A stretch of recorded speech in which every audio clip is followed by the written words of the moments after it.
soy Axel Orozco. Y yo soy Esteban León y hoy les vamos a hablar acerca del liberalismo.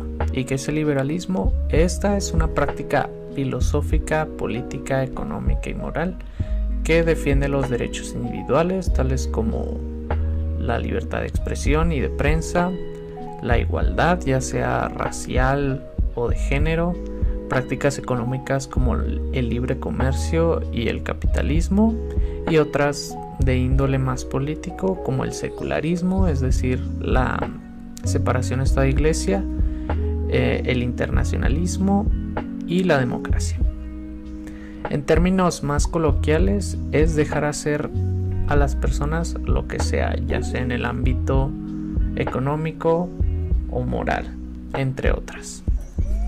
El surgimiento del liberalismo. Desde tiempos inmemorables se ha presentado esta concepción de que para restablecer la paz es necesario hacer el uso de la fuerza y la violencia a través del poder político. Esto ha sido representado a través de reyes, emperadores y en épocas más modernas dictadores y hasta a veces presidentes elegidos democráticamente. Pero el liberalismo cuestiona el poder ilegítimo de los opresores. Se le considera el emancipador de esclavos y de minorías. Rechaza que el orden y la violencia provengan del sometimiento. Existe esta frase muy famosa que es: la solución del problema social está en la libertad. Todos poseemos diferentes perspectivas individuales. El problema no yace de nuestras diferencias, sino cuando el Estado te obliga a hacer algo. El orden no viene del sometimiento, viene de la interacción de las personas en una sociedad libre, de la cooperación voluntaria, del intercambio de ideas, del libre comercio y sobre todo del respeto al prójimo. El liberalismo económico es el pensamiento económico del liberalismo. Promueve la libertad económica y está en contra de la intervención del Estado en la economía. Surgió en Europa y fue desarrollada durante la Ilustración desde finales del siglo XVIII como una reacción a la intervención de los estados en materias económicas. Este pensamiento fue llamado librecambismo y tuvo entre sus principales ideólogos al economista escocés Adam Smith. Adam Smith surge como un exponente filósofo del liberalismo económico en su libro La riqueza de las naciones, publicado en 1776, a unos meses de la Guerra de Independencia de Estados Unidos, en donde propone varios postulados. 1. El libre comercio, en donde dice que los países deberían poder comerciar entre ellos sin pagar aduanas, impuestos o aranceles. 2. Teoría de la libre elección. Las personas son libres de elegir racionalmente qué hacer, vender, comprar. El egoísmo lleva a la prosperidad individual y por derrame a la prosperidad de todos. 3. Libre empresa o competencia. Los individuos son libres de emprender con su capital privado las empresas que consideren convenientes con la mínima regulación estatal o gremial. 4. División racional del trabajo. Para producir se necesitan materias primas y fábricas. Cada cual debe dedicarse únicamente a una actividad para ser más eficiente y racional. 5. La teoría de laissez-faire o dejar hacer. La oferta y la demanda se regulan libremente, llegando siempre al valor más racional.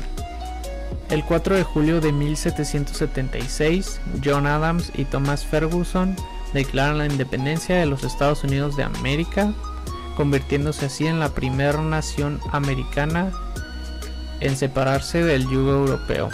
Un año más tarde, promulgan su constitución bajo estatutos inspirados en Adam Smith y John Locke de libertad, de igualdad, entre otros. Esta constitución terminaría influenciando la política y la economía del mundo occidental y sobre todo de las naciones latinoamericanas, unos años más tarde. A toda esta etapa se le denominó liberalismo clásico, terminándose con el fin de la Revolución Francesa en 1799, cuando por fin Francia podía convertirse en una república en lugar de una monarquía, y surgiendo a su vez más corrientes como el socioliberalismo o el liberalismo conservador. En el siglo XIX surgen otros exponentes del liberalismo como John Stuart Mill, que decía que la peor tiranía es la de opinión, por lo que la sociedad tiende a imponer como reglas de conducta sus propias ideas. Insiste en que las tradiciones son obstáculos a la libertad. Como podemos ver, John Stuart Mill era un liberalista de carácter más progresista que conservador, y a inicios de este siglo es cuando empiezan a ramificarse y a estructurarse de manera más sólida estas corrientes del liberalismo, el liberalismo progresista y el liberalismo conservador. Pero a mediados de este siglo el liberalismo perdía popularidad frente a esta gran corriente llamada marxismo.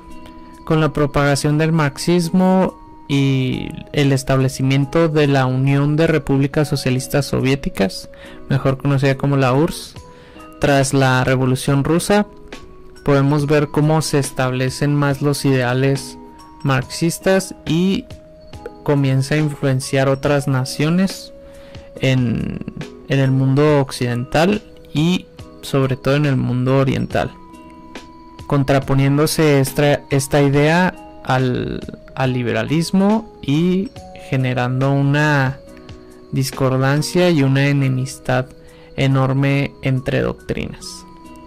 En el siglo XX podemos ver cómo surgen más extensiones del liberalismo.